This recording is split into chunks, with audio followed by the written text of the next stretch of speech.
holy month of Ramadan for most Muslims in India and across the world ends on Saturday. Devotees are gathering in mosques, at home, even on the streets. Our next report captures the celebration in different parts of the world. Indonesia is the world's largest Muslim country, with 85% of the 250 million inhabitants being of Islamic faith. They mark the end of Ramadan on Friday. Eid-ul-Fitr was welcomed with prayers in the Indonesian capital Jakarta. Over 3,000 people came together to pray for peace at the Al-Azhar Mosque after deadly suicide attacks at the beginning of the fasting month shocked the nation.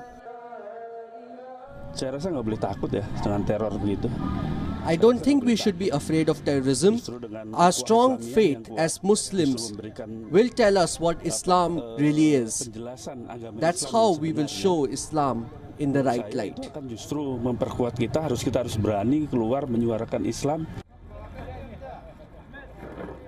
In Iraq's embattled city of Kirkuk, people of the city's various ethnic groups gathered in a show of unity. The Eid-ul-Fitr festival is an occasion to show the city is at peace. Today, all of Kirkuk's people have gathered, Kurds, Arabs, Turkmen, and even Christians. They're sitting together, and this is what Kirkuk is all about. Souks constitute the soul of Eid-ul-Fitr festivities in the Syrian traditions. But with a 7-year-long civil war, local residents had long lost a privilege. For the first time this year, the market opened in the city of Hasakeh, a sign that tensions between the Syrian army and Kurdish forces had eased, at least for the festival. In the past, before Eid, there would be skirmishes between the two sides. But this year, the situation is good. The situation is more secure today. People are no longer afraid as before. They were afraid of clashes and did not go to night markets. The night markets are also a common sight in Pakistan. Eid-ul-Fitr comes at the end of a long month of sacrifice. A time for devotees to treat themselves and deck up for the family gatherings. This is my favorite part of the year.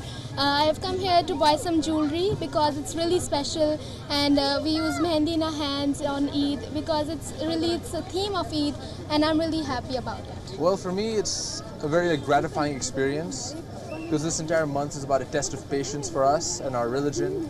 So you feel sort of proud of yourself and of what you've achieved, and because you feel sort of clean, you feel happy, it feels really nice, and you feel pure. You feel sort of purified and cleansed. Eid-ul-Fitr is also coinciding with the opening of the World Cup this year, and for the first time in 28 years, Egypt has a team at the competition. That is certainly worth a special prayer. Of course, the game comes first. After we see our cousins, parents and friends, we will pray for Egypt to win. God willing, we will win. As Egypt plays against tough opponents Uruguay and seeks to advance in Group A, all eyes are on the country's star player Mohamed Salah. Every win would certainly be a beautiful way for the country to celebrate. Bureau Report, WION. And our West Asia Bureau Chief Daniele Pagani spent the early hours of the morning on the streets of Amman in Jordan to bring you a slice of the celebrations there. It is a little after dawn and thousands of Jordanians leave their houses to mark the end of Ramadan. In the early hours of the morning, all the people in the capital city of Jordan, Amman, are reaching the prayer halls of the many mosques of the city to celebrate the end of the holy month of Ramadan. Today is Eid. All the people will spend time together, will eat, will finally break their fast and enjoy the end of the holiest month for all the Muslims of the world. Streets are busy. Some pay a visit to the graves of their beloved. Jordanians spend the day visiting their relatives and swearing at every household under the attentive gaze of the women of their families that the sweets they are offered are better than all the others. Haircut, but no more hair. And for youngsters, well, time has come to visit the barber. And as many barbers, also this barber in Amman has been very busy in the last days. People use the days before Eid and during Eid to shave and get themselves more presentable, to visit their families and to celebrate this very important day. A football field in the Al Nasr neighborhood in Amman hosts believers for the morning prayer. Citizens of Amman, which is also in theme with the ongoing World Cup 2018, are gathering in many spots. We are currently in one of the many spots in which they will pray to welcome the end of the holy month of Ramadan. Today is Eid-ul-Fitr, and in this football pitch, hundreds of Jordanians are gathering to celebrate the end of the holiest month for them all. As minutes go by, thousands of them start pouring in, and the pitch is soon fully crowded. Organizers say that there are more than 1,200 people in this sole spot. Right outside the spot, fresh big Jordanian dates are offered to the crowd as a symbol of the end of Rosas. More than 200 million Muslims are celebrating today across West Asia. Right outside the prayer spot, we meet Sohreddin. He is from Ghana. Deen to everyone, because our deen is a peaceful deen, and also it's focused on love and also for everybody. And so wherever you are, show your love to a Muslim and non-Muslim. Eid is meant to be a moment of peace, the celebratory end of the holiest month in the Islamic tradition.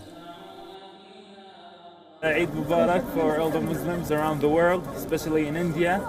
I would like to say that Eid is a very special Islamic ceremony, and I would love to say that Eid is about love, is about solidarity for Muslims with each other. I hope you guys have great holidays. But unfortunately, in Syria and Yemen, many will not celebrate. They're trapped in conflicts with no end in sight. The more than 1,000 people struggle to find space for their prayers rug, and the situation is very chaotic. But once the prayer starts, a reverent silence falls. And now that the morning prayer is over, the people will start meeting their family members and eat sweets and break a month-long fast and enjoy this day together. And to all our viewers and to all Muslims of the world, Eid Mubarak. Daniele Pagani and video journalist Martin Aim from Amman, Jordan, for WION. Days after Italy decided to shut its doors on migrants, leaving them at sea, literally, Germany has now jumped into the controversy. Angela Merkel has called for a unified approach towards this migration crisis, one that addresses the interests of every member state. The German Chancellor was known for her open-door policy towards migrants and refugees, but that very stand is now threatening her coalition and her political future. Merkel is under immense pressure from her own coalition partners. Germany's interior minister and his party, the Bavarian Christian Social Union, want to shut the country's borders. The crisis could very well sound the death knell for Merkel's government, or at the very least, that's what some experts believe. Trying to strike a compromise, the German Chancellor has called for a solution for the whole bloc, that is the European Union, rather than one that works for certain countries. Frage, wie wir mit der Migrationsproblematik umgehen, so etwas wie der Lackmustest für die Zukunft und den Zusammenhalt Europas. Und da müssen die Belange jedes Landes berücksichtigt werden. Merkel's coalition partner and the Interior Minister of Germany has taken a tough line on immigration. He spoke with his Italian counterpart after Italy turned away more than 600 immigrants earlier this week. Both Germany and Italy are now chalking out a plan. Echoing their view is the Austrian Chancellor, Sebastian Kurz. He said that a growing number of European governments agree on the need to curb uncontrolled migration and crack down on human trafficking. He even hinted at the formation of an anti-migration axis with Germany, Italy to push for more restrictive border policies. Unserer Meinung nach braucht es im Kampf gegen illegale Migration eine Achse der Willigen, und wir sind froh, dass wir hier mit Ihnen als deutschem Innenminister einen starken Partner in diesem Kampf haben. Unser Ziel ist es, dass wir während unseres Ratsvorsitzes, vor allem beim Gipfel der Staats- und Regierungschefs, eine Stärkung von Frontex zustande bringen, nicht nur personell und finanziell, sondern vor allem auch, was das Mandat betrifft. Nur wenn This is very significant. Sebastian Kurz is a right-wing conservative. He is in coalition with Austria's far-right party. His call for an axis between Vienna, Berlin and Rome has raised several eyebrows because it's a chilling reminder of the axis of powers during the Second World War between Nazi Germany, Italy and Japan. As for Ms. Merkel, she's in her fourth term as Chancellor of Germany and has never been so weak. If a minister implements his master plan, she'll have no choice but to sack him. That would mean the collapse of her government, which has been in power for less than 100 days, and an end to her chancellorship, most likely to her political career as well. Watch this space for the very latest on that. India is neck deep in a crisis. A report by the government-owned think tank and planning body, the Niti Aayog, says that India is staring at an acute water crisis, the worst in the country's history. The report says that 600 million people, that's almost half of India's population, face high to extreme water shortage.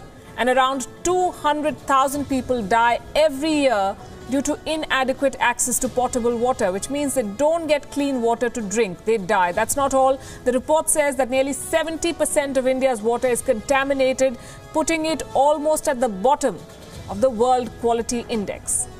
If this current trend continues, the crisis is only going to become more severe. India's water demand is projected to be twice the available supply in the next 12 years, which means that there is going to be an acute shortage of water in this country and the GDP is going to suffer a setback of 6%. It's an alarm bell.